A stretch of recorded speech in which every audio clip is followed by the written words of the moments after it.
సినీ ఇండస్ట్రీలో ఎఫైర్స్ అనేవి సర్వసాధారణం. హీరో హీరోయిన్ల మధ్య రొమాన్స్ ఎఫైర్లు చాలానే తెర మీదకు వస్తున్నాయి కూడా. సౌత్ తో పోలిస్తే బాలీవుడ్ లో ఇలాంటివి కాస్త ఎక్కువే అని చెప్పాలి. మెచ్యూరిటీ పేరుతో వారు శృంగారం గురించి కూడా బహిరంగంగానే మాట్లాడుతుంటారు. అయితే ఓ హీరోయిన్ రాఖీ కట్టి అన్నయ్యను పిలిచిన వ్యక్తితోనే ఏకంగా గర్భవతి అయ్యింది. ఆ హీరోయిన్ మరెవరో కాదు, అతిలోక సుందరి శ్రీదేవి. శ్రీదేవి గురించి కొత్తగా చెప్పాల్సిన అవసరం లేదు. భూలోక సుందరిగా పేరుగాంచిన శ్రీదేవి తెలుగు, తమిళ, హిందీ భాషల్లో నటించి ఫుల్ పాపులారిటీని సంపాదించుకున్నారు. ముఖ్యంగా తెలుగులో స్టార్ హీరోయిన్ గా మంచి గుర్తింపు దక్కించుకున్నారు ఆమె.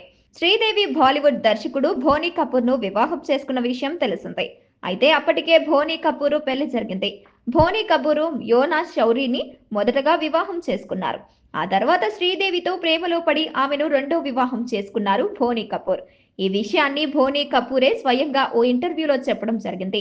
భోనీ కపూర్ శ్రీదేవి రిలేషన్ లో ఉండగానే ఆమె గర్భవతి కావడం, ఆ తరువాత శ్రీదేవిని భోనీ కపూర్ పెళ్లి చేసుకోవడం జరిగింది.